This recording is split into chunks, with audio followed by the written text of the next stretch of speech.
the people where they are. I think it's a hopeful new start to an era of transparency and success for the Democratic Party. Now, I'm going to say right off the top that Democrats around the country are really struggling. They are feeling defeated and rudderless and leaderless in many ways. And if you see the first part of the special counsel's report being released yesterday, we can now see that there is hard evidence of what most of us already knew, which is that our next president took illegal actions to overturn our last election, to destroy our democracy, and is only a free man because he ran for president again. However, in less than a week, we appear ready to turn the country back over to him and his apparently incompetent cabinet and a group of what appears to be his hateful, bigoted friends and donors. These people are, as we said before the election, a danger to our country, to its people, and to any Democrat, as the next administration and the right-wing media ecosystem has painted us all as the enemy. And I think we only have to look as far as how the Republican Party is treating Los Angeles and California right now in the middle of this ongoing and horrific natural disaster. So knowing this and seeing the disappointment from Democrats around the country, not just with the election loss and our apparent inability to connect with enough people to convince them to vote against this chaos, what do you think the role of the DNC is moving forward? Because a lot of people don't even understand what the DNC does. They see it as Democratic leadership, but I've been told by DNC members themselves that it's just one piece of a far bigger Democratic puzzle that has no real power. So Jason Paul, I want to ask you first. You've said that there are two DNCs. One when we have the White House and one when we don't. That when we don't have the White House, the DNC tries to innovate and figure things out and connect with the people. But when we do have the White House, the DNC has a tendency to become a rubber stamp. You've said that we need to come up with plans that are so innovative and bold and so helpful to people's lives, things like the Affordable Care Act, that once people have them, they won't want to lose them. So briefly, how do you propose that the Democrats do that? So it starts with me with changing our relationship with our donors, because the people who give to this party, whether it be the DNC, the candidates, all the thing, are being really badly treated. And I say that because I'm one of them, and my phone, my inbox, my emails are flooded with desperate pleas for money that took place even after the election. Those sort of abusive relationship that we have with our donors, where we're just give us money now, even when we lose an election and we don't need it for 2 years, is really damaging to our ability to do things. Once we repair that relationship, we can move to a subscription model whereby the people who are on this call, the people who want to be this party, are chipping in $10 a month, $20 a month, and then we don't ask them anymore. And once you do that and you hopefully get the money that you need to have a party that's of abundance, then we want 10,000 paid local organizers in every county plus 50,000 and then one for every 50,000 additional population. LA can't have one organizer. That'd be ridiculous. And then once you start to have those things, then you build from there on what do those people need. In Putnam County, Indiana, the chair there wants my organizer, but he thinks that, well, are we going to be able to afford it? And my answer to him is, we have to be able to afford it. We have to be local. We have to be everywhere. That's our only way to have a party that works. All right. James Skofis, you've been the most vocal, I would say, in this group that Democrats can't keep playing with what you call the old, stale DC playbook. And I think most people would agree with you, but could you expand on that for us, again, with brevity for time? Sure. Thanks so much, Lee. And one of the examples that I've been sharing in some of these forums is that I've heard from DNC members in battleground states who received 15, 16, 17 mailers daily in their mailbox from national Democratic groups. And I've run enough campaigns in deep Trump territory, competitive races, to know there's nothing that 16th mailer is doing that the 15th mailer wasn't already accomplishing. And so, look, I've been making the argument for 2.5 months now that if we want to turn the DNC towards new tactics and bring in new voters and bring in a new generation of ideas and creative, innovative thought, what better way to do that than to bring in a new generation of leadership within the DNC and the National Democratic Party? And so, yes, we've got to throw out the old, stale DC playbook. We've got to stop bringing back the consultants who have failed us time and time again and try something new. And as an aggressive outsider, that's what I'm bringing to this race. All right. Marianne Williamson, I feel like you've also been very vocal on the Democrats doing things in a different way. You've said that the DNC has an engagement and a transparency problem, and that DNC members feel dismissed and disempowered. Why do you think that is? And what do you think needs to be done about that? Again, I would say speak with time in mind. Okay. Right now, the power, the money, and the decision-making is held very tightly in the hand of just a few people, including these 4 consultancy groups. And basically, most of the members of the DNC just feel like they just go to meetings and are told what's going to be happening. Now, remember, politics is not about just what happens in DC. The electorate is out in America. So one of the first things that needs to change is that decision-making and money, all forms of power, need to be changed, need to be shared with the states. Washington think is not America think, and Americans don't even particularly like Washington think. So this elite crowd who makes decisions and just dictates everybody else how we're going to do things, it's very important that we all be clear. They have failed the American people, I believe. They've certainly failed the Democratic electorate. The failure is across the board. We lost the House, we lost the Senate, we lost Michigan, we lost Ohio, we lost Wisconsin, we lost Pennsylvania. We must begin again. And the American people need to see that we're really transforming. And that's why I believe it's not enough to just take the status quo playbook and do it better. We need a complete transformation, and that will have to do with, first of all, the culture of the DNC. Certainly for myself, if I were DNC chair, a very different relationship with the staff, with the members of the DNC, with the state parties, and I also think with the people of the United States, far more real, far more authentic, far more ballsy, far more audacious, and far more real. So just less behind the doors, less behind closed doors, more transparency, more speaking with the people, or at least speaking with the state party chairs. Is that what you're saying? Yes, more than speaking, but also standing up for the actual values of the Democratic Party, so that there is no doubt on in the American people that we are unequivocal advocates for the working people of the United States. Right now, I think we read as kind of trying to have it both ways. We want to help people, but not so much it will go beyond the line past which we would be offending our donors. We've got to be clear. People need to recognize us once again as the party of the people. Too many people doubt that right now. That's why people are so afraid of Donald Trump, because he's clearly not a party of the people. We need to make it clear to people every single day that we are.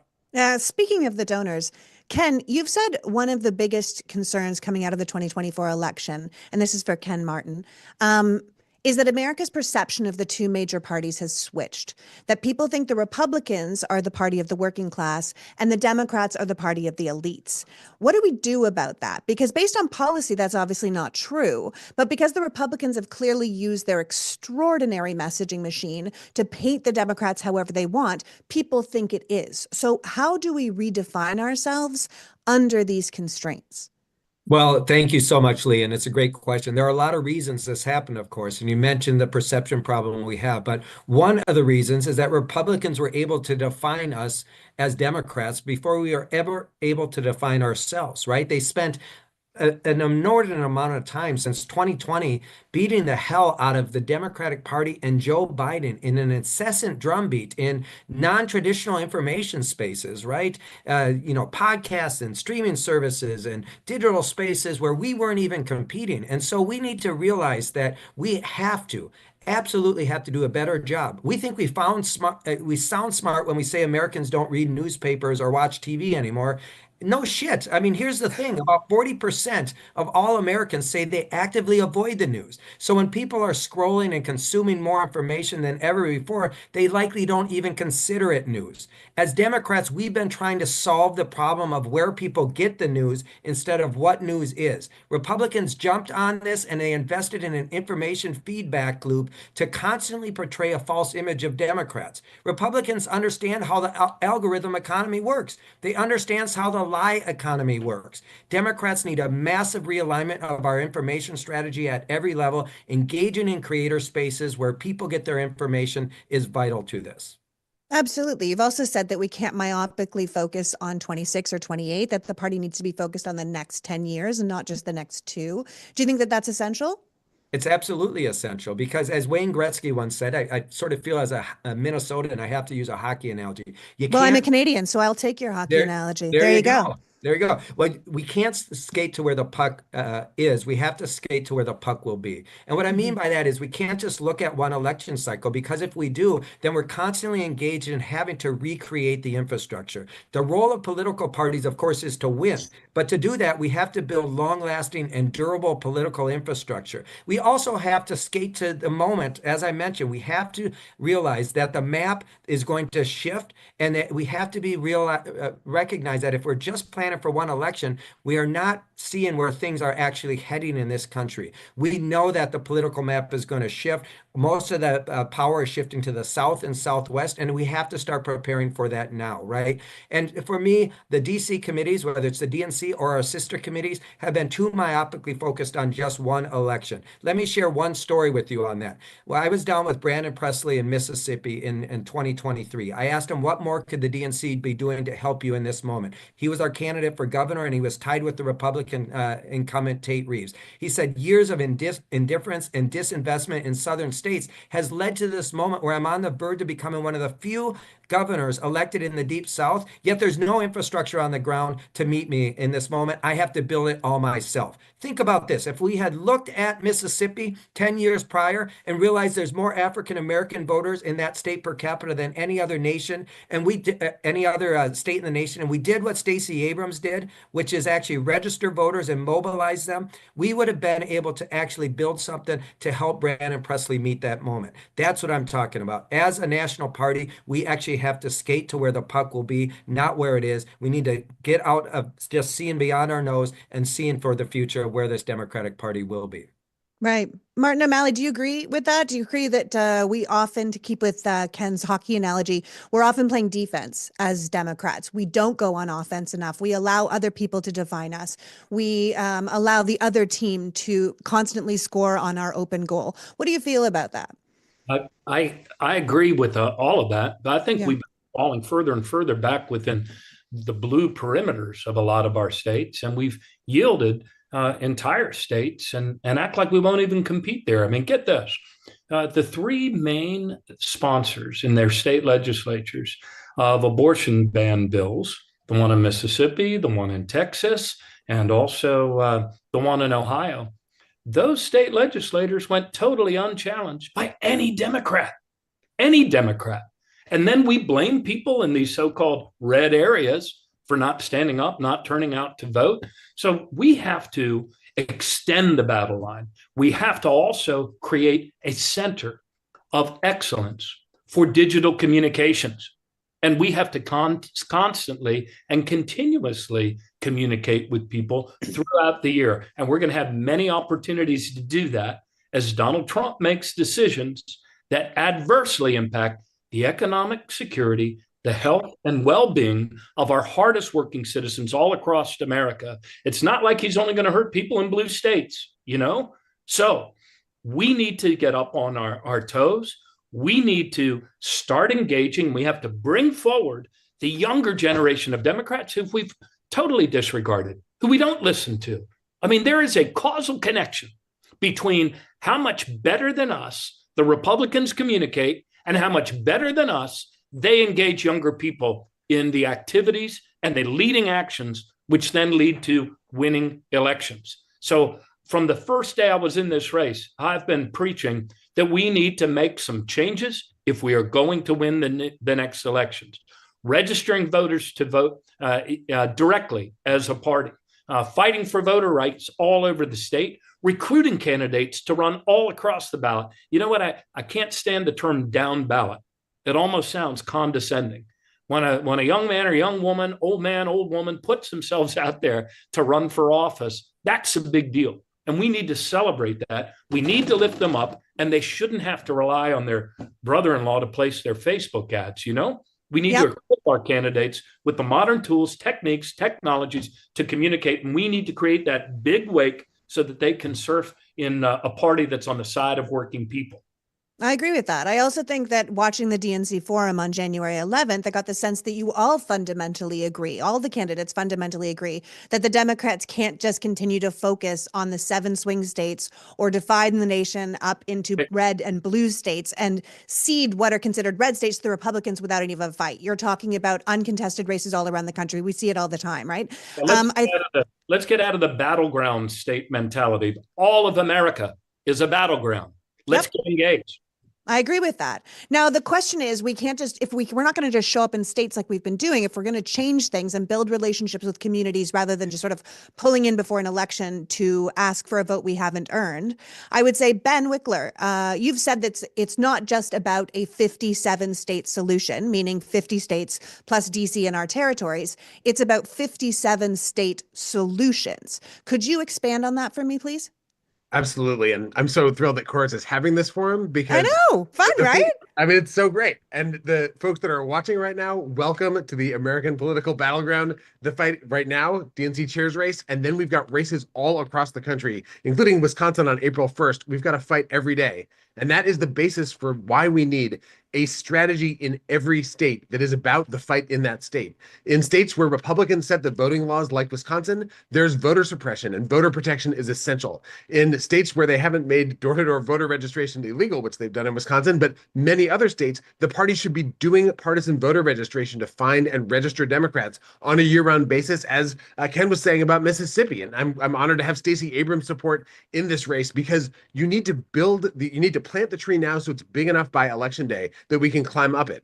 Every state has different fights. The work we need to do in each state is different. But if we build a 10-year plan for each state now, then we can build a program where people can see how they can plug into that work. They can be part of winning elections, maybe flipping a mayor's seat. Maybe it's a state legislative seat. Maybe it's winning a trifecta or breaking a Republican supermajority. And if we do that work, people will know that they are part of the story of the comeback for the Democratic Party fighting for working people hand in glove with the union movement in every state across the country. We've done that in Wisconsin. We're the only state, only battleground state where we actually we're the only battleground state where we added the number of votes that Harris won among young people relative to 2020. We're a state where the shift because of Republican turnout was counterbalanced in large part by an increase in Democratic turnout across our state. And that was the fruit of year-round organizing and communication on every platform in every corner of the state of Wisconsin. That's why I'm so excited about the DNC chairs race, because if we do this right, then we're going to have a chance to win a ton of elections and deliver real change for working people.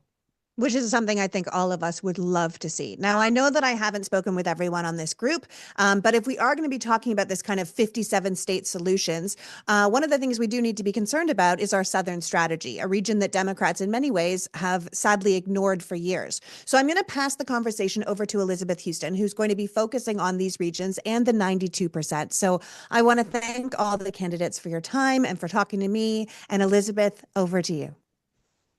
Thank you so much, Lee. Hello, everybody. I'm so glad to be here. Hi, thank you for your time. So I wear a lot of hats. One of them is lawyer and law professor. So I'm going to set some ground rules for the conversation I'm going to have with you. The first one is timely. I need you to try to keep your response to about 90 seconds, just so we can cover as much ground as possible. I also need you to be responsive. That means if I ask you a yes or no question, answer with yes or no first, and be as specific as possible. I don't want to hear about infrastructure. Please do not use that word in the conversation with me. If you're talking about infrastructure, I want to hear, what does that mean? What are you talking about? You're talking about transportation services? You're talking about, like, explain it for the people. So first of all, raise your hand if you know who the 92% are.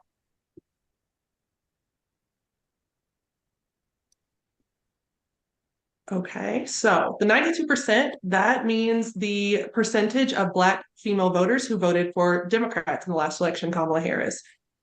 So what we're talking about there is Black women are exhausted, dejected. To be blunt, we're tired of this shit.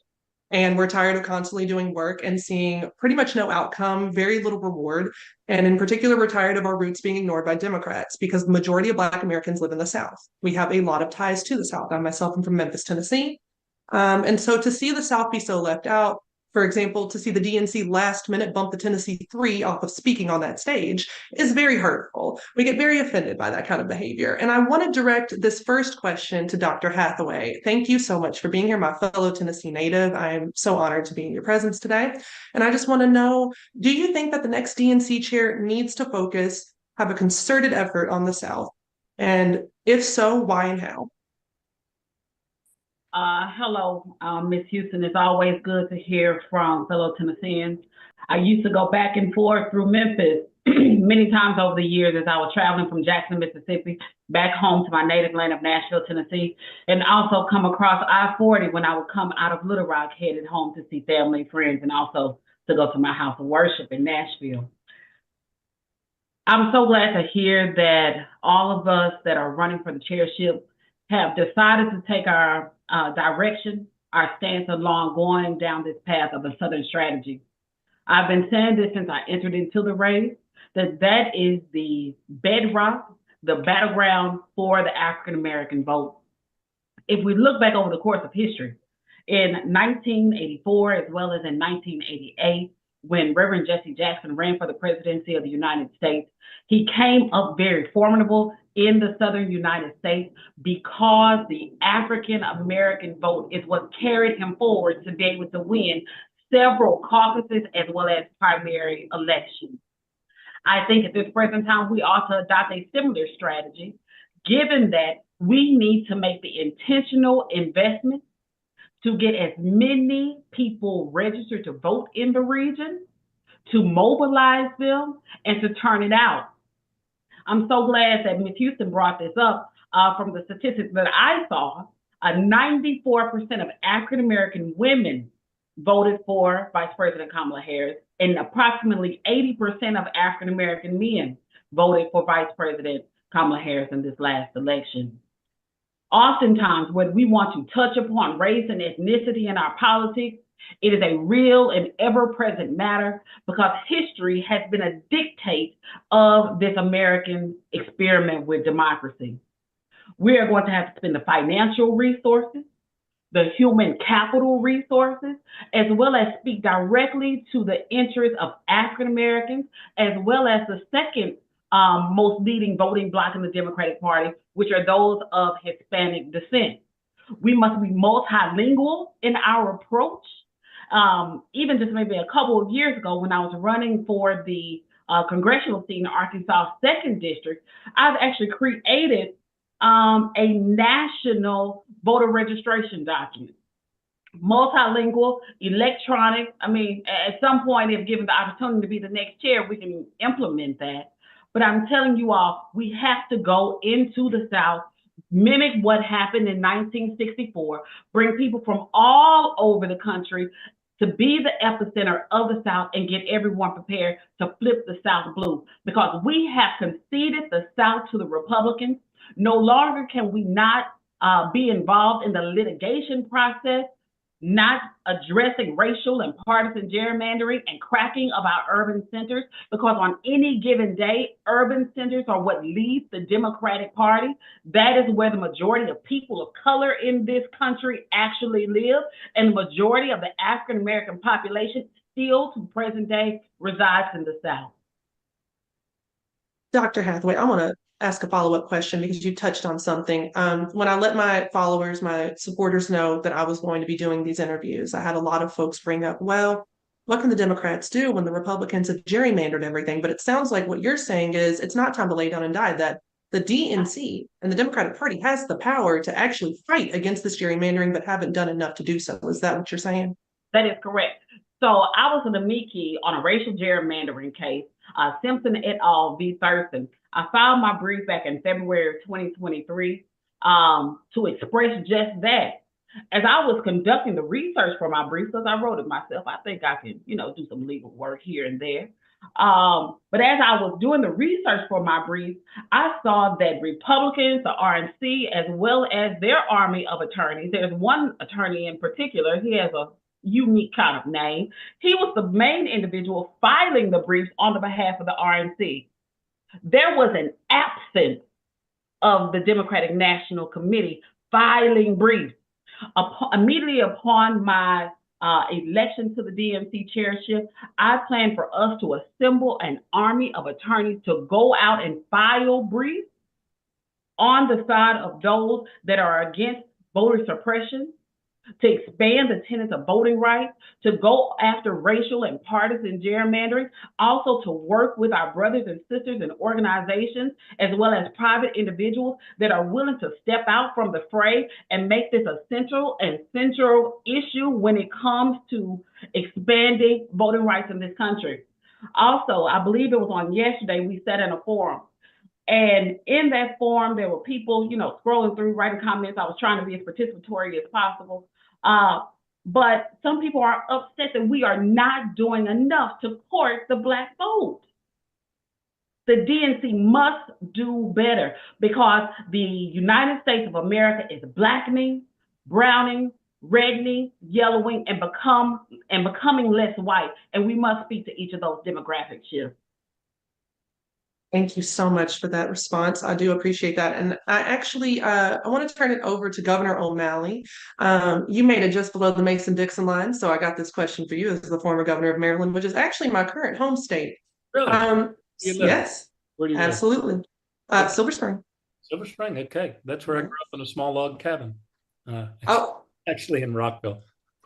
oh, okay. That makes more sense. Well, they're calling Maryland the Wakanda of the United States now because we've got a lot of Black leadership all the way from West Moore. We've got Angela Also Brooks. We've got a lot of great leadership here in Maryland, and you as part of our past leadership. I just want to know, same question. Do you think that the DNC chair needs to have a concerted effort on focusing on the South? And if so, why and how? Yes, absolutely. We have, and I really appreciate what Dr. Hathaway underscored, which is we got out of the business of defending voting rights. I've asked, how did that happen? It seems that the DNC was in transition away from paying lawyers to do it, and they were transitioning to trying to get lawyers to voluntarily do it. And anyway, again, we yielded the battlefield. But no, the emerging South, the new South, and I've been endorsed by Tim Kaine, who is a former DNC chair. And you look at the direction that Virginia has taken, you look at what you described as the blue flame of Maryland and all of the strides we've made. You look at the gains happening in North Carolina. I mean, that was a success story across the whole ballot. So the South is where our opportunities are. And the South is where we need to go in with both feet and start registering voters directly, defend voting rights everywhere. I believe that we should actually put up in every legislature a voting rights amendment to the Constitution. Let the other guys say why they aren't letting it out of committee or why they're not voting for it. And we need to recruit candidates. After 2016, I was a surrogate for Hillary Clinton in 30 states, but then I continued with my own leadership effort. It was called Win Back Your State. And I traveled to Mississippi. I knocked on doors with people running in Mississippi and with Ricky Cole, who was running for Agriculture Commission. So we have to show up and be present. 90% of life is being present, and we need to show up and we need to give people some hope, and we need to create the wins. We neglect county courthouses. We neglect the Register of Wills. There are so many offices that we could recruit people to run in. And you know what that takes? In a time of diminished trust in all institutions, there is still one authority that leaders do have, and two, actually, the ability to focus, the ability to convene, to call people to action. And people want to take action. We're all tired of grieving the way the election went last time. We can't change last time. We can change next time. And the South is one of our greatest opportunities to be able to do that. I agree. And I appreciate what you said about how we just stopped fighting for civil rights, which as someone from Memphis, Tennessee, we say that bullet rang through and assassinated Martin Luther King Jr. And it's like the city froze in time. So for so many of us in cities in the South, it's just like we kind of got frozen in time and forgotten about. And mayors, the other thing that we neglect are the mayors that we have all the mayors. The mayors. I actually do want to follow up on something about the mayors because you bring that up. Because you led the state that holds the great city of Baltimore, right? And I always say that Baltimore and Memphis have two things in common. We're both a little too Black and too scary for a lot of these Republicans. And I just want to know what you will do as chair to hit back hard at the Republicans and stop how they demonize, destabilize, and disenfranchise these Black cities like Baltimore, Memphis, St. Louis, Atlanta, New Orleans, because these assholes called Mayor Brandon Scott a DEI mayor because they couldn't use the N-word because they get knocked out. So I want to know how you're going to knock him out. Yeah, I'm going to create a desk at the DNC for our mayors. Our mayors, I was endorsed last week by 60 current and former mayors, including Shirley Franklin, Wellington Webb, Mitch Landrieu. And we tend not to appreciate, and also Mayor Woodfin from Birmingham. So we tend not to appreciate the truth that people relate to their mayors. They trust their mayors. Mayors talk to kitchen table issues every single day, and they deliver tangible, visible things that people can see. So we need to make much greater use of our mayors to communicate. They are trusted messengers, and they can't be an afterthought. And that's generally what we do as a party. We think of White House, Senate, Congress, and we forget the fact, we bemoan connection in places close to home, and yet we have an abundance of mayors. And we did hit back strongly. A lot of times when these Republicans talk about city and those people who live in the city, it is absolutely intentional. It is coded, and we have to stop taking it. You remember, Donald Trump excoriating Elijah Cummings, who was my friend. Oh, I remember. About Baltimore as a rat-infested hellhole. We can't let that pass. We have to fight back against that, because there's a lot of people in cities who feel like we've abandoned them, just like people across the South. Absolutely. And thank you for that, because as I said, we've got to have this effort. I don't think I saw, the mayor of Birmingham until I went to the executive order signing at the White House when it came to addressing gun violence. It took a tragedy for me to even be made aware on a national level of, this amazing mayor. And so thank you so much. I do actually want to also go back to Dr. Hathaway, because I have another question. And I know that you understand, and you've touched on this, how Republicans do a lot of dirty work when it comes to taking over state politics. Stacey Abrams and the Tennessee Three can't do it all. They can't just keep trotting them out when they need to, right? And I am wearing my Thank You Stacey Abrams sweatshirt today, but come on, she can't do the whole thing by herself. And so I want to know what you will do as the DNC chair to ensure that Democrats fight like hell below the federal level, because people want to see Democrats put Vaseline on their faces and tie their hair back. Very tired of just taking hits and not hitting back. There have been several times, especially here over the last 3 or 4 years, that I have been in Nashville for family purposes as well as for political purposes.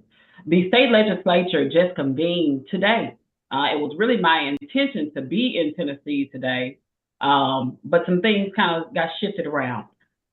I say that because I marched in 2023 with the Tennessee Three when they were protesting gun violence, and there was a shooting at Covenant School. Just to bring this a little bit home, two of my high school schoolmates, their father was one of the victims that was killed at Covenant School in Nashville. When things happen, not only does there have to be a mass voter registration effort to get the attention of election commissions, secretaries of state, there also has to be a mobilization effort. We can do both and. Social activism has to be more thoroughly connected to the Democratic Party.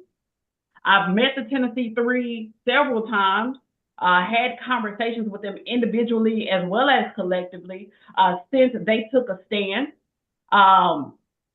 Gloria, she speaks about how the reason why the vote did not expel her from the state legislature is because she was a white woman. She also ended up running for the United States Senate this last election cycle and lost to one of the most extreme Republicans, Marsha Blackburn. There are pockets of people all over this country that do the activism work, whether they step up to run for elected office or not. They still ought to be brought to the table, have a voice, have a say, and for their ideas to be implemented to the nth degree by the Democratic Party. I'm so glad that Ms. Houston, you brought up the fact that, there are so many disaffected, disinterested individuals that we don't want to address. We leave them by the wayside. We cast them off as a party. But that is the problem. There are people that are similar in scope as the Tennessee Three all across this nation that fight on the behalf of voting rights and civil rights and ending gun violence in our communities. Everyone wants the exact same thing, I truly believe. It's connected to hope in the American dream. But no one is willing, or very few people are willing to have the hard conversations about American history and about race. I'm just well, they're trying to erase critical race theory. You know, we see what they're doing. They're trying to change the textbooks. I remember that whole fiasco just years ago when they in the Texas textbooks were calling you know, slaves unpaid workers or whatever they referred to them as. Immigrants. Just immigrants. Yeah. Mm-hmm. Here's one thing that I'm going to bring to the conversation too. You know, we can say that critical race theory started in this legal space, this legalese, and that it ought not be a part of our pre-K through 12 curriculum. Wrong. Wrong. Black history is American history. Hispanic and Latin history is American history. Those cultures, Asian history, minority history, women's rights, all those things ought to be folded into a cross-curricular manner. It ought to be taught in math and science and social studies and language arts and in our elective courses from pre-K all the way through higher education. And you think that the DNC chair has a role with that education? I'm just wondering because it feels like so much of America is uninformed and Democrats and the party don't seem to want to take up the helm as far as educating people. The very basic things that I constantly have to teach folks on my social media platforms, right? And so I'm wondering, as an educator, as someone with a doctorate of education, you would feel as the DNC chair that you have a role in educating people of America, not just throwing rhetoric at them. I've been in this field of education by love, by training, by credentials for almost 2 decades now. So when I tell you it's my heartbeat, it's my heartbeat. And one of the other candidates, you know, talks about me, you know, to the point of being a high educational leader, chancellor, I can do all things through Christ who strengthens me. And as long as I have breath in my body, I'm gonna keep on fighting. I'm gonna keep on working hard. I'm gonna lay my all on the altar as long as I shall live. Point of emphasis. We have to educate and re-educate people on processes, what it means to be a Democrat in this country. We have to grow the tent. Once we get people registered to vote, they must be put in vote builders so that we can maintain that relationship, inform them about the topical and political issues of the day. We also have to tell people this is where we were, this is where we're going, and we need your help to execute this vision and mission. I say that because we have disinvested in the context of history. Some people have difficulty having those conversations, forming the words, contextualizing, don't want to highlight the portions of the curriculum that makes them feel uncomfortable. Mm-hmm. Not only should there be an emphasis on the largest mass migration in human history, the enslavement of the Africans, but we also have to talk about the rebellions, the revolutions, how we went about countering this system that occurred here in the Americas. Change the narrative. Everyone didn't lay down and get their backs whipped and lynched and hung up in trees and lost their limbs. That's not the all of the story.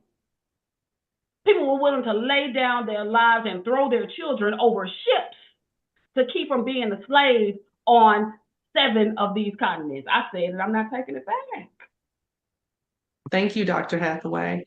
Well, I appreciate that so much. And I appreciate everyone here. For those of y'all who I didn't have a chance to speak to, thank you so much. Did you at least learn something? Can I get a thumbs up on Shirley Chisholm's internet? All right. Beautiful. All right. So thank you all so much. I greatly appreciate it. I'm going to now pass it off to someone who has a fresher perspective than myself. Very excited. Gen Z content creator, Adam Mockler. Thank you, Elizabeth. I thought your perspective was very fresh. I was going to say keep it short, but you guys already know that. The first question is for Ken Martin. Ben Wickler said this week, quote, Ken Martin has been the head of building up parties since Trump was first elected. He's been the vice chair of the DNC and hasn't done it. He's got the title, but he hasn't taken responsibility, and state parties haven't gotten the resources they deserve. Mr. Martin, how do you respond to Mr. Wickler? Well, look, he's entitled to his opinion. He's not entitled to his own facts. I have great respect for Ben, and unlike him, I've decided to keep this race on positive and focus on what I'm trying to do for this DNC. And the last 8 years, the reality is we've made the deepest investments, the most historic investments in our state party in the history of the national party. And the reality is yes, we should be doing more. I don't disagree with him, but I don't control the purse strings. We negotiated in 2017 at a time when the DNC was deeply in debt. Remember, in 2016, we came out of that election. The morale was low. The DNC was in debt, $76 million. Our data infrastructure was way behind the Republicans. And of course, our state parties had been hollowed out the 8 years prior under OFA. In fact, there was no more 50-state strategy that Howard Dean created in 2005. That was completely eliminated. Our state parties were not receiving regular funding on the SPP on a monthly basis that they could plan around. There was no such thing as the Red State Fund. There was no such thing as a State Party Innovation Fund. These were all things I put together and created when I came into this role as the president of the ASDC. So it's just not right. It's completely wrong and erroneous to suggest that the state parties aren't receiving the support that they need. They need more, absolutely, which is why I say we need to double down on the 57 state party strategy that I actually wrote. We need to do more to support building the grassroots of our party. As I've said, we need to get the DNC out of DC, focus on a partnership exclusively with our state parties to contest every race in every zip code in every county throughout this nation. And look, I get it. You know what? I'm not going to get into it, only to say that we're going to keep our race positive. I deeply respect all of the candidates running in this race. And I will say this, Adam, I appreciate the question. Every candidate, including Ben Wickler, brings amazing skills to this race. And I'd be glad if any of them won, right? Because they all bring a different skill set to this conversation, and all of our skills are needed at this time. So I'm going to keep my comments focused on the positive vision that I have for this DNC. And when I win this thing, I hope to be able to tap into Ben Wickler's expertise. He's been doing a great job in Wisconsin. I hope to bring in people like James Skoufis and others, Martin O'Malley and others into this DNC to make sure we're tapping into all of their great experiences, all of their lived experiences and professional experiences. But I'm just not going to take the bait, Adam. We're going to keep this positive. Yeah, no, I'm trying to keep it positive, but you guys are candidates running against each other. Mr. Wickler, can you respond and say how your vision differs from the other candidates? Absolutely. And I appreciate those warm remarks. I think the note that I want to draw with respect, and there's been a conversation about how to divide up the pie within the DNC, to have a bigger chunk of the DNC's budget go to state parties. The question for me is, how do we grow the pie? And I think that's where the challenge lies. Most people in the United States don't know that there is an entity in their state that's their state party. They don't know how to join the state party. They don't know what the state party does. And I think that what we have the opportunity to do, and I feel like we haven't done on a national level over these last 8 years, but that I've been proud to do in Wisconsin, is to put the work of the party on the map. There's the reason why this forum is so important is because people don't know what it is that the Democratic Party as an institution does.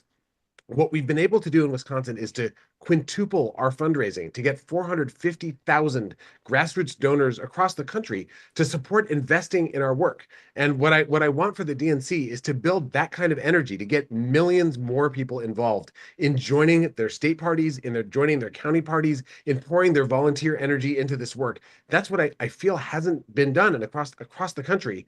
And that is no shade on tons of people, including my fellow candidates in this race who've poured their hearts and souls into this work. But we need to be so much bigger to meet this moment, because the stakes in the elections coming up in Virginia and New Jersey this fall, in Wisconsin Supreme Court race this spring, across the country in 2026, the stakes affect the lives of every person in this nation.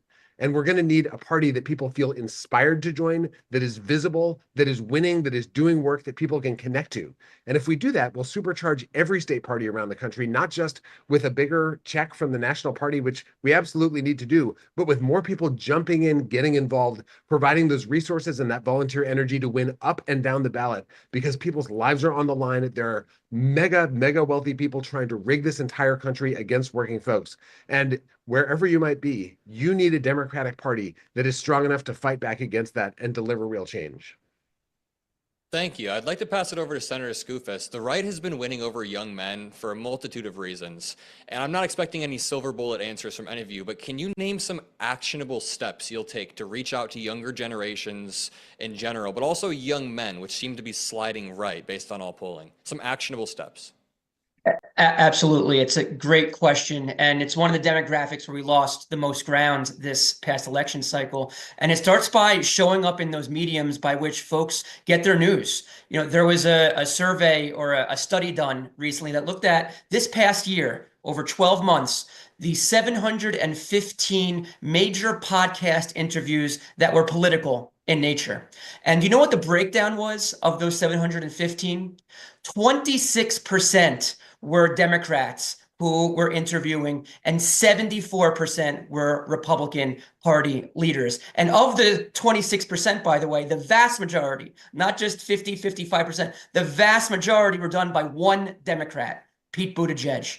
And so we've stopped showing up in new media. I'm thrilled we are having this forum. We've got to be doing a lot more of it. And the next DNC has to empower our creative class, has to empower our influencers, not by sending them a check and along with that check, some talking points from the DNC and party. We need to empower you to use the language and the issues that you've employed to build your followings and be authentic and get out our message in your own way, not in our way that doesn't work in many cases with the folks who tune into you guys. So, you know, that's what the next DNC has to do. And the only way we do that, and this is important, it oftentimes circles back to the same thing that I led with earlier on. The only way we do that is if we kick to the curb the crusty, old, stale consultants who we've been keeping on for far too many election cycles that we should have kicked to the curb about 10 years ago, quite frankly. And so I represent a new generation of thought and leadership running for a DNC leadership position here. And that's exactly what we need to turn the page on these old ways of doing things and start reaching people where they are, wherever they are.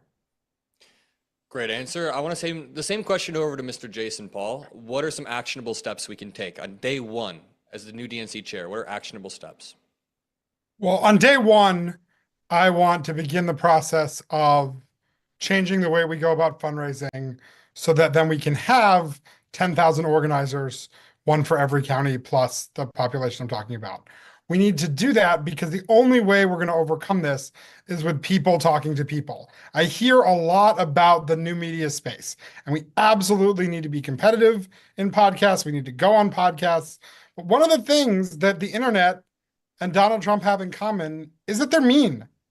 And it is very hard to have a society where things that are mean, generally speaking, don't work out if your values are communitarian and caring about people. So we need to get back into the business of connecting people at a human to human level. We need a lot more staff we need a lot more staff and people to do that. And I love that Chair Wickler has 450,000 donors. That's a great start. But there aren't 450,000 donors for every state party now. He went and said, okay, we're going to do Wisconsin because Wisconsin's one of the core 7. Love it, needed it, absolutely had to have it. But we need that to get that model everywhere. We have to actually not have competing state parties. We have to have everybody rowing in the same boat so that we can have the people that we need, so that we can start talking to people again. And when we start talking to people on a person-to-person basis again, we can break out the loneliness, we can break out the meanness, and then we can sort of say, here's why we want to be a community. Mr. Wickler, do you agree with what Jason Paul just said? Yeah, I think this needs to be national. That's why I'm running for DNC chair now. We need to supercharge the whole thing so that we build strength at every level. And that's counties, that's neighbor to neighbor teams across the country, as we have in every community across the state of Wisconsin. That is a national party that works to build a strategy in each state and then to supercharge it. And to be able to do that, people need to trust that their funds will actually be used effectively. That's why I agree with James Skoufis. It's time to end any promises or any past commitments that the DNC might have and just look at how we win, how we find a diverse array of folks we can work with who reflect our values and our coalition and the path to victory at every level of the ballot. And that's something that the DNC has to do. And then we go out and we show that we can win elections. We can earn people's trust. We can earn their small dollar contributions and their most precious resource, which is their time.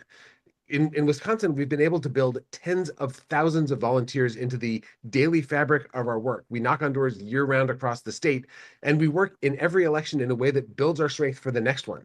And I know there are Democrats in every state party that are hungry to do exactly that and haven't had those kinds of resources. What we need is, I think, a DNC and a DNC chair who has the experience of supersizing that kind of work so that we're building from the bottom up across the country in a strategy that makes sense in each state and adds up to a party that fights for working people in every corner of this country across race and ethnicity, gender, geography, generation. We need to be a party that when folks think about Democrats, they think fighters, people who are fighting for people like me.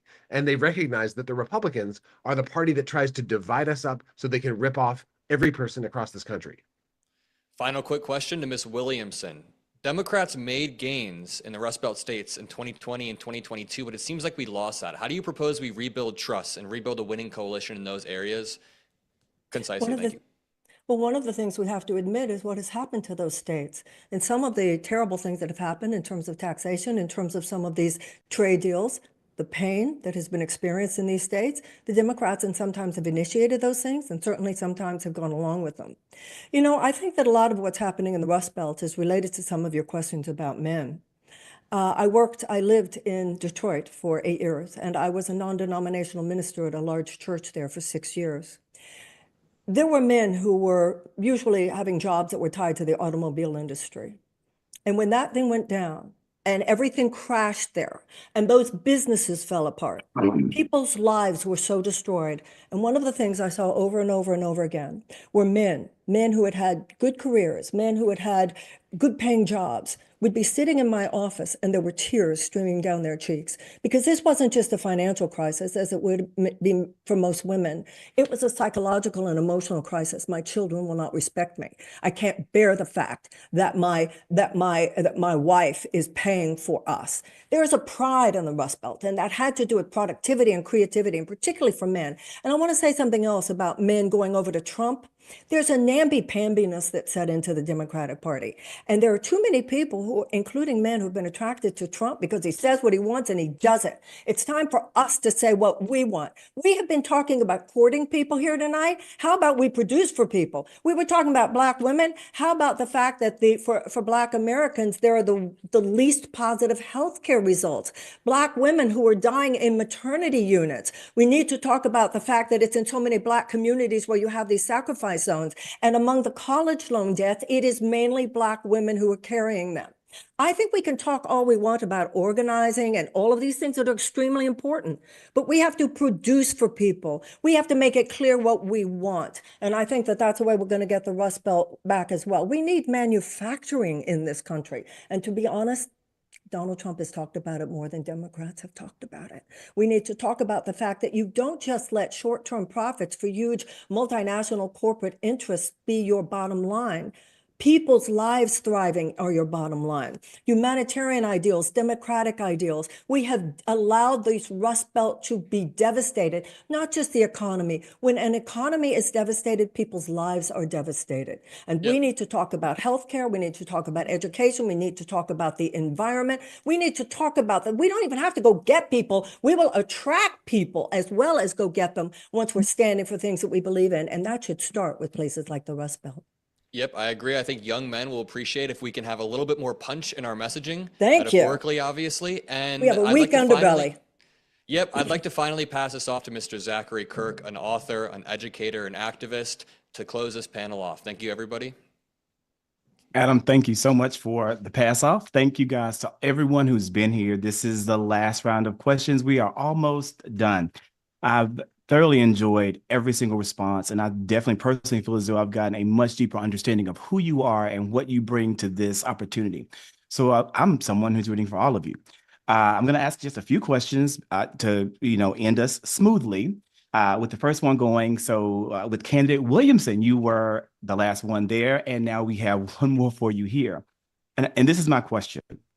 How would you address the growing divide between progressive and moderate factions within the Democratic Party, particularly at the local level, where these factions are getting way more vocal and way more diverse and polarized? What strategies would you employ to foster unity within our party while still allowing for healthy debate that moves the entire Democratic Party forward? We've got to stop being so afraid of people having a debate and a conversation and not agreeing. The messiness of democracy is part of the power of democracy. What we saw in 2024 was people kicked off ballots. What we saw was a suppression of a primary for that very reason. We all have to be together. We all have to decide. We can't disagree. That's not what democracy is, and that's not what the Democratic Party is supposed to be. Yeah, some people are more moderate. They get to be. No one has a monopoly on truth.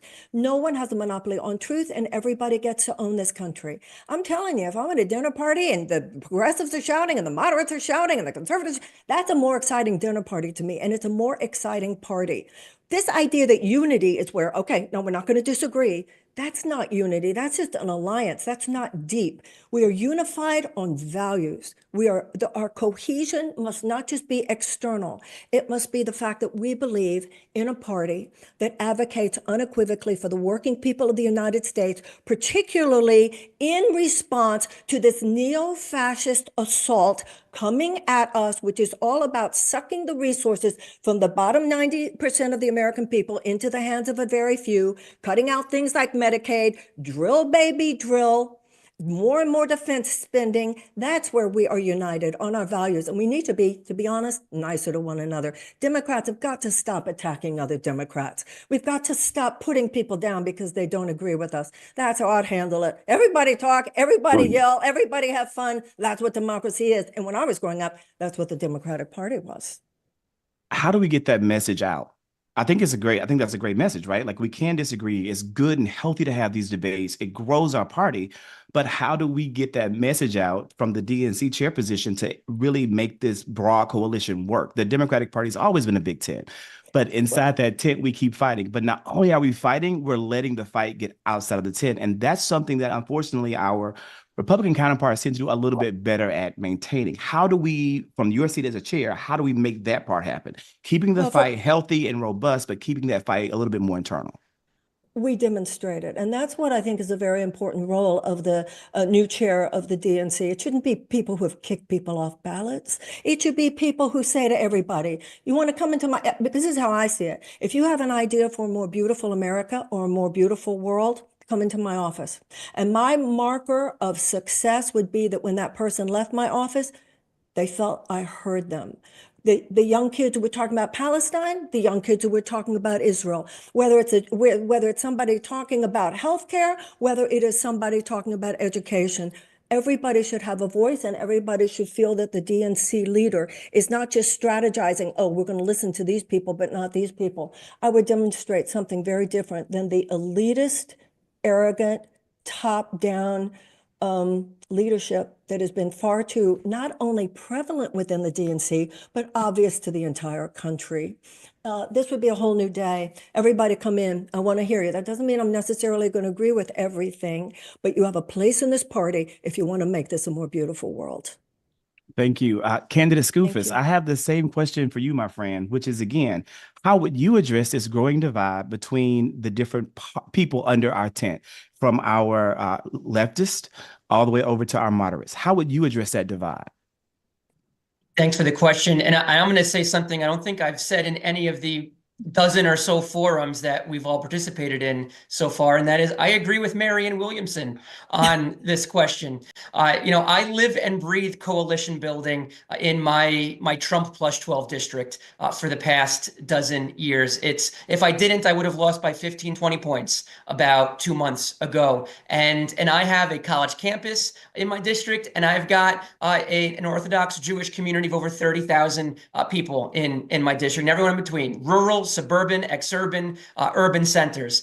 And I believe the reason that I'm able to do well in a district like this, that we as National Democrats have stopped losing in, is because I'm able to go to every quadrant, every sector, every different category of voter and do a lot more listening and a lot less lecturing. And even in those urban areas where it's a majority minority community, I'm a white guy who spent most of my time growing up in the exurbs. I overperform the top of the ticket, even when there's a person of color at the top of the ticket, because voters are less concerned about us as a party, us as candidates, sorting them into these academic categories and buckets that I think we've fallen into the trap of as National Democrats in recent election cycles, and a lot more interested in being heard and having something done about the issues that they care about. And so, yes, some of my first meetings as DNC chair would be going to the Teamsters, going to the firefighters union and telling them, look, we clearly have not met your expectations.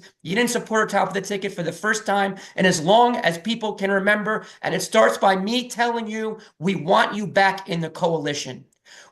Yes, we still are the Big Tent party, but our Big Tent has been shrinking over the last many election cycles. We have not dominated in a national election since 2008. 16 years ago was the last time that we romped the Republican Party nationally, and we've been hemorrhaging voters ever since. And so, yes, it begins by going back to these folks and saying that, yes, we want you back in our coalition. It's not going to take 1 day or 10 days, maybe even 100 days to rebuild that trust. But it starts by going to them and saying, we want you back. How do we earn your trust back? That's certainly something that I would prioritize as DNC chair. So my next question is going to go to Dr. Hathaway. But before I go to Dr. Hathaway, I want to follow up with candidate Skoufis, and I want to say, why is it that you think that we have hemorrhaged voters since 2008?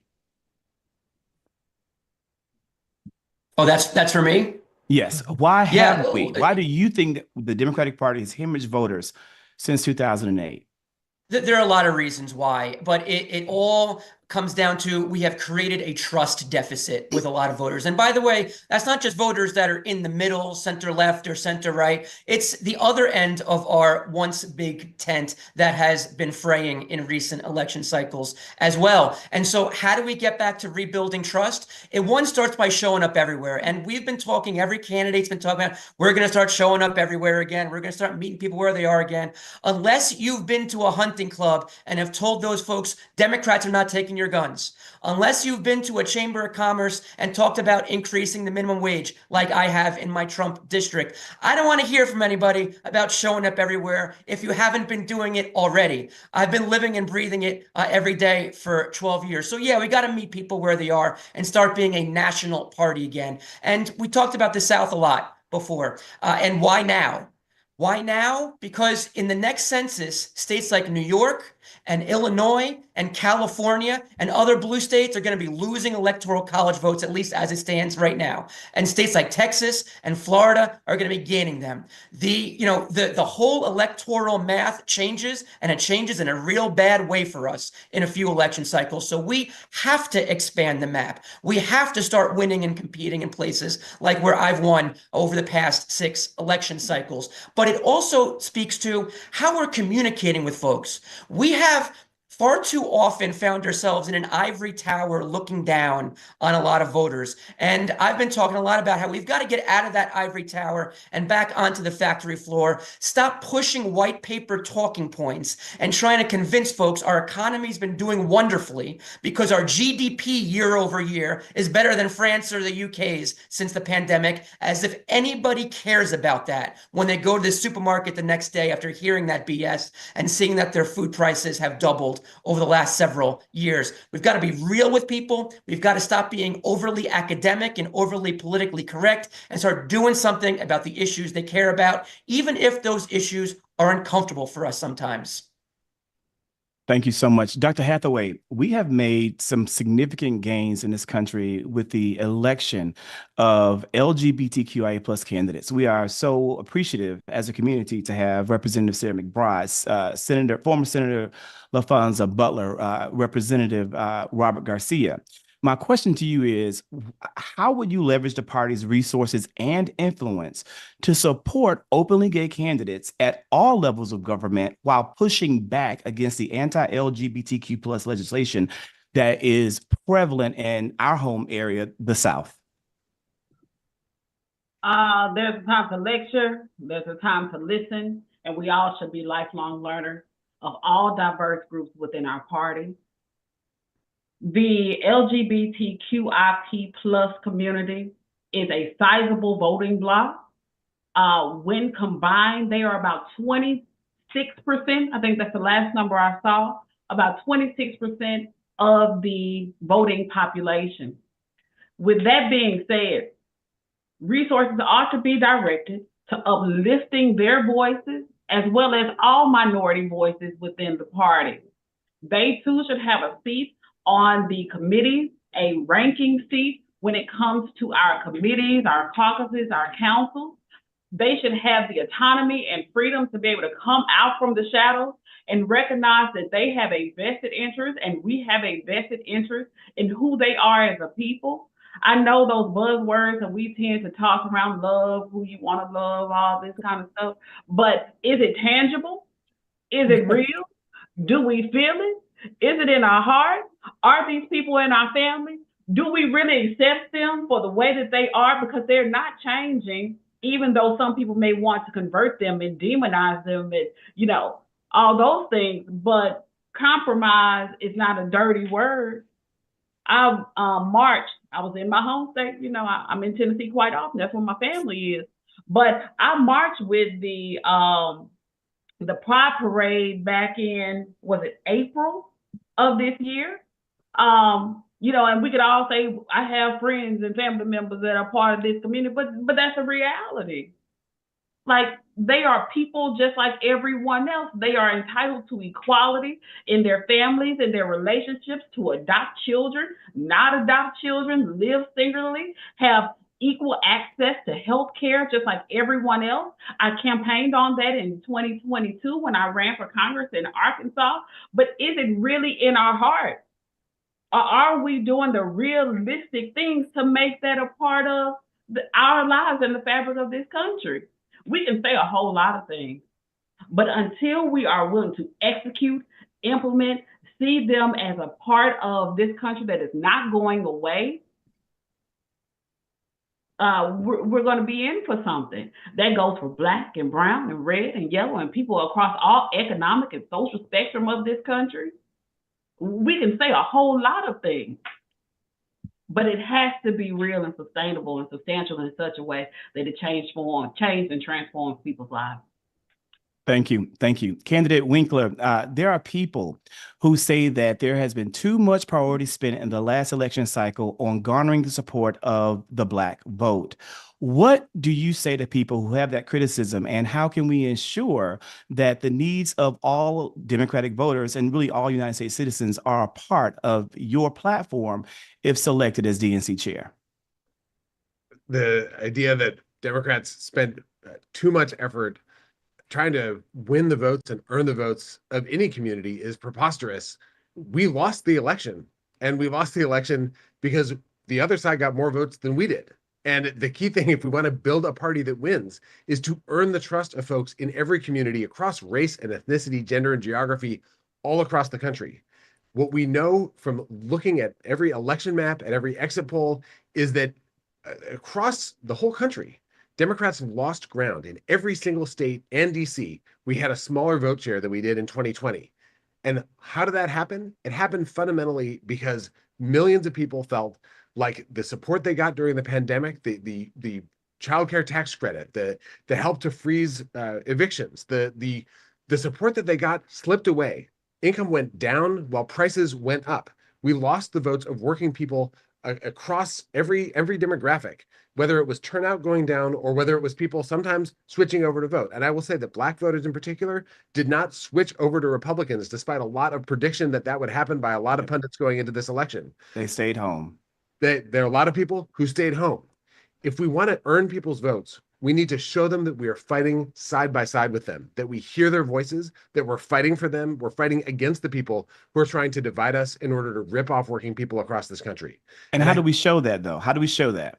Well, this is exactly it. We're entering a challenging time. Trump is about to take power in this next week, and he is talking about essentially ripping this country into little pieces so that he and his friends can collect more of them and put them in their bank accounts. They're talking about a multi-trillion-dollar tax cut for billionaires that will be paid for by working people, some who voted for him, some people who voted for Harris, and some people who didn't vote at all. And we need to show that we are against that. We are for a country that actually works for working folks across this nation, and we need to fight like we mean it. That means working hand in glove with the union movement. That means knocking on doors and having conversations with people. That means going to bat against those who are trying to rip us all off and for a country that works for everyone. That's communicating everywhere. That means organizing year round. That means communicating across all the different places people get information, from streamers and from TikTokers and from in the places where people are not hearing from Democrats right now, because Democrats spend a lot of time on MSNBC, which I love MSNBC. I go on MSNBC, but that is not where the voters who stayed home are watching in 2025. And if we do that kind of fight, we might be able to stop them from passing these bad laws, but we will definitely show whose side we're on. If people think the Democratic Party is the party of the rich, that's because they're hearing more from Republicans than they are from Democrats. We are the party of working people, but we need to fight like it. We need to communicate like it. And we need to earn back trust from folks so that they know that if they vote for Democrats, we're going to be fighting for them in office. I have one more direct question, and then I have one final question for everyone. And it's a really short and simple one that I think this is something that people really want to know. It's very important. And the last final direct question I have is for candidate O'Malley. What I want to know is, and this is something that my friends, they've been texting the same question over and over in the group chat. And they want to know from you specifically that the Democratic Party oftentimes is being put on the continuous defense. What would you do as chair to create and craft a message that puts the Democratic Party on the offense, pushing back against authoritarianism and fascism? Yeah, look, this is the challenge of our times. I'm running for DNC chair because I know that the speed with which we reclaim this party's mantra of fighting for working people, fighting for economic security, is going to determine not only whether we win the next elections, but whether we preserve this republic. This is do or die time for us. So we need to up our game. We need to go on the offensive, and we're going to be able to do that, sadly, because of all of the things that Donald Trump's going to do, not only to harm the interests of the hardest working people. I mean, and that was the through line in this election. You know, the more inflation outpaced somebody's earnings, the more likely they were not to go to vote or to take a chance on hitting the refresh button for a really horrible person who feels like, who has absolutely no respect for this republic and what this republic means. So this is definitely offense time. We might be the party in opposition, but that doesn't mean that we have to be on defense. We need to go on offense. We need to organize all the voices of this party. We need to get influencers, creators, all of the people that can fill up the tube, which is now the public square online, with the truth. The truth can defend herself, but she needs to be stated first. And we need to make sure that we are calling in that truth and make sure that that truth is marching all across the social media channels that people listen to and where they get their news. It's about the economy. It's about the republic. And we need to punch hard, and we need to punch as a group. Thank you so much. I think we do need to punch, but in addition to punching, we also need to eat. And so this is my final question to everyone. And I'm going to turn it back over to our amazing host, the one and the only BTC, Brian Tyler Cohen. And the question for everyone, and we'll start off with candidate Martin, is this: what is your favorite snack? Real quick, keep it just honest and blunt. What is it? My favorite snack is beef jerky. Goofus, what you eating over there? Ice cream right after this. One of my vices. Candidate Williamson. Green grapes. Green grape. But Candidate when they're Paul. hard. When they're hard. So I'm Cheerios. I eat a ridiculous amount of Cheerios. It's bad. I don't know if that, with the genetic modified food, I know somebody, may not be very happy about that. Candidate Winkler. I like ice cream with as many chunks as possible. And sometimes, if I'm honest, I'm eating for the chunks rather than the ice cream. Dr. Hathaway. Chocolate chip cookies and red delicious apples. Candidate O'Malley. Old pizza. Old pizza. And No, I think I that's said old, not old. Oh. Thanks. And I think that hit everybody, right? Didn't leave anybody. That's all my candidates on the table, right?